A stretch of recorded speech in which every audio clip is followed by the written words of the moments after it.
بسم اللہ الرحمن الرحیم۔ السلام علیکم۔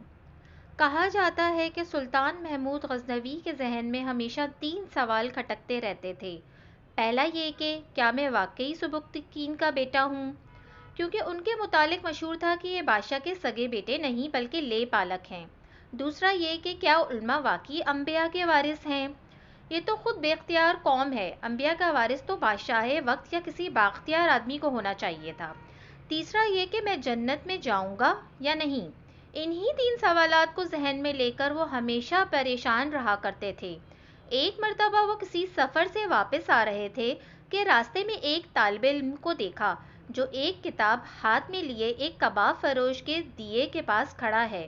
جب ہوا چلتی تو یہ طالب علم دیے کے ذرا قریب ہو جاتا، زیادہ آگے بڑھنے سے جھتکتا تھا کہ کہیں کباب فروش یہ نہ کہہ دے کہ بھائی لینا نہیں تو پھر کھڑے کیوں ہو۔ سلطان نے جب یہ منظر دیکھا تو خادم کو حکم دیا کہ مشعل اس طالب علم کو دے دی جائے۔ آپ خود اندھیرے میں گھر تشریف لے آئے۔ کہا جاتا ہے اسی رات خواب میں سلطان کو آپ صلی اللہ علیہ وسلم کی زیارت ہوئی۔ آپ صلی اللہ علیہ وسلم نے ایک جملہ ارشاد فرمایا اور سلطان محمود کو اپنے تمام سوالوں کے جواب مل گئے۔ جملہ کیا تھا؟ ملاحظہ ہو، اے سبکتگین کے بیٹے، تیرے جنت میں جانے کے لیے اتنا کافی ہے کہ تو نے اس انبیاء کے وارث کو چراغ دیا۔ جزاک اللہ۔ اگر آپ کو میری یہ ویڈیو پسند آئی ہے تو پلیز میرے چینل کو سبسکرائب کرنا نہ بھولیے گا۔